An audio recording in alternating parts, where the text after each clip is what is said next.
દોસ્તો હું કંટાળી ગયો છું. અરે આ તે કઈ સાલી જિંદગી છે. ઘરમાં બૈરીની ચાકરી કરવાની, અહીંયા ઓફિસમાં આવો એટલે બોસની ગુલામી કરવાની, જરા નવરા પડો એટલે સમાજ સેવા કરવાની. થાય છે આ બધું છોડીને પરદેશ ચાલ્યો જાય.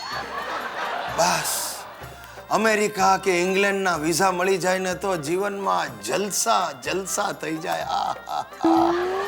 5 દિવસ નોકરી ને 2 દિવસ જલસા. શું વાત છે ગિરીશ કુમાર, એકલા કોની સાથે જલસા કરવા તમારે?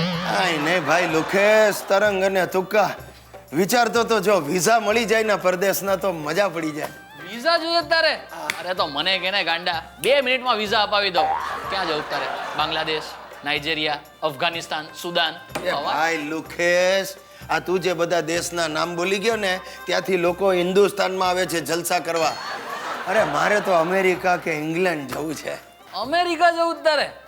અરે લે તો મને કેને ગાંડા, 2 મિનિટમાં અમેરિકાના વિઝા અપાવી દઉં તને. તું આજ તો વળી, અરે ગઈકાલે જ મારી અમેરિકા વાત થઈ. ઓબામા સાથે? હા, ઓબામા એટલે મારા માસીનો દીકરો ભાઈ થાય. તું શું બોલે લુકેશ? ઓબામા તારા માસીનો દીકરો ભાઈ કેવી રીતે થાય? એ તો માસીને પૂછવું પડે. અરે યાર ગિરિયા, મશ્કરી કરું છું. ગઈકાલે મારા માસા છે ને અમેરિકા, એની સાથે વાત થઈ. ગિરિયા, એકવાર માસા આપણને સ્પોન્સરશિપ લેટર મોકલે ને એટલે બંને વિઝા લઈને હે ના અમેરિકા. વાત કરે, તારા માસા લેટર મોકલી દે તો મારો જીગરી છે તું, મારો જીગરી છે લુકેશ. અને તને કહું, એકવાર અમેરિકા જઈને પછી મારે પાછા આવવું જ નથી. એ વાત ખોટી, પાછા તો આવવું પડે ભાઈ. હવે તારે પાછા આવીને શું કરવું લુકેશ? આખા ગામની ઉધારી તારા માથે છે. એટલે જ ગિરિયા, એટલે જ ડોલરમાં કમાઈશ અને અહીંયા આવીને બધા લેણિયાતોના મોઢા પર પૈસા ફેંકીશ. ક્યાં વાત હે લુકેશ, તારા જેવો ખાનદાની ઉધારીઓ મેં પહેલી વાર જોયો. બસ તો દોસ્ત, હવે તારી ખાનદાની બતાવ. એક 20,000 રૂપિયા આપને. કેમ 20,000 કેમ? અરે તારે શું એસટી બસમાં બેસીને અમેરિકા જવું છે? ગિરિયા, અમેરિકા જવા માટે લોકો 20, 25 લાખ રૂપિયા કરતા હોય છે. અને આ બધા માટે એક વિધિ કરવી પડે. જો હું તને કહું, વિઝા ફીસના પૈસા ભરવા પડે, એજન્ટને પૈસા આપવા પડે, તો પછી એ તો છે, પણ હવે જો તને એક એકદમ ફ્રેન્કલી જ કહી દઉં, તારી સાથેના મારા ભૂતકાળના અનુભવ બહુ સારા નથી રહ્યા, એટલે હું તને લુકેશ છે ને 20 નહીં, અત્યારે આ 5,000 રૂપિયા આપું છું. જો ભાઈ ટુકડે ટુકડે કામ થતું જશે એમ બાકીના આપીશ. અરે ગિરિયા મારા દોસ્ત, એની જરાય ચિંતા નહીં કર. અત્યારે 5,000 આપ્યા ને તે 15 હું તારા માટે ખર્ચી નાખીશ. બસ શું ખર્ચીશ? સાંભળ, હવે બધા તારો પાસપોર્ટ, ફોટા બધું રેડી રાખજો. ગમે ત્યારે આપણે અમેરિકા જવું પડશે. ચાલો વિધિ શરૂ કરાવું છું. ઓકે લુકેશ, બેસ્ટ લક. ભાઈઓ અને બહેનો, ચાલો હવે આપણી મુલાકાતો ઓછી થઈ જવાની, એટલે કે બંધ જ થઈ જવાની. એકવાર આ ગુજ્જુભાઈ ગિરીશ કુમાર NRI બની જાય પછી વાહ વાહ વાહ. પણ હા, જો તમારે અમેરિકા આવવાનું થાય તો જરૂર મારો સંપર્ક કરજો. મારે તો હવે નામે બદલવું પડશે. ગિરીશને બદલે શું રાખું? ગેરી? હાય ગેરી, હાય એમ ગેરી. યો હેલો, ગેરી સ્પીકિંગ.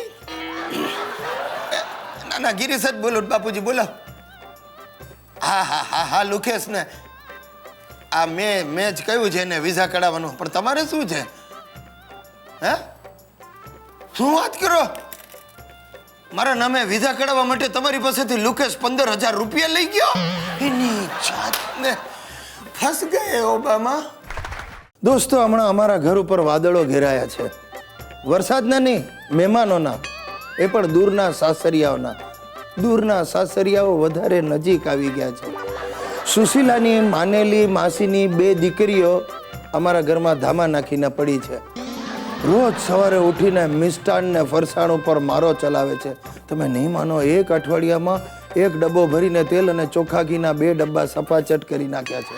રોજ સવારે ઉઠીને સુશીબેન આજે ગળપણની વાત નહીં કરતા હો, એમ કરીને ગળપણમાં શું બનાવી શકાય એની ચર્ચા કરે છે. અને અમારી હરક પદુડી સુશીલા જાણે પહેલી વાર પિયરિયાઓ આવે ને એવા લટુડા પટુડા કરે છે. બોલો ગિરીશ, ગિરીશ જાઓ ને, જઈને 5 કિલો સીતાફળનું શ્રીખંડ અને 2 કિલો પાત્રા લઈ આવો ને. કેમ કાઠિયાવાડી ભેંસોને ખવડાવવા? મોડું સંભાળીને બોલો. હા, એ મારી માસીની દીકરીઓ છે. હા પણ રસ્તે રજળતી ગાય ભેંસ જેવી છે બંને જણીઓ. આખો દિવસ મોઢું ચાલ્યા જ કરતું હોય. હા તમને નહીં સમજાય પણ હું નાનપણમાં મારી માસીને ઘેરે જ ઉછરીને મોટી થઈ છે.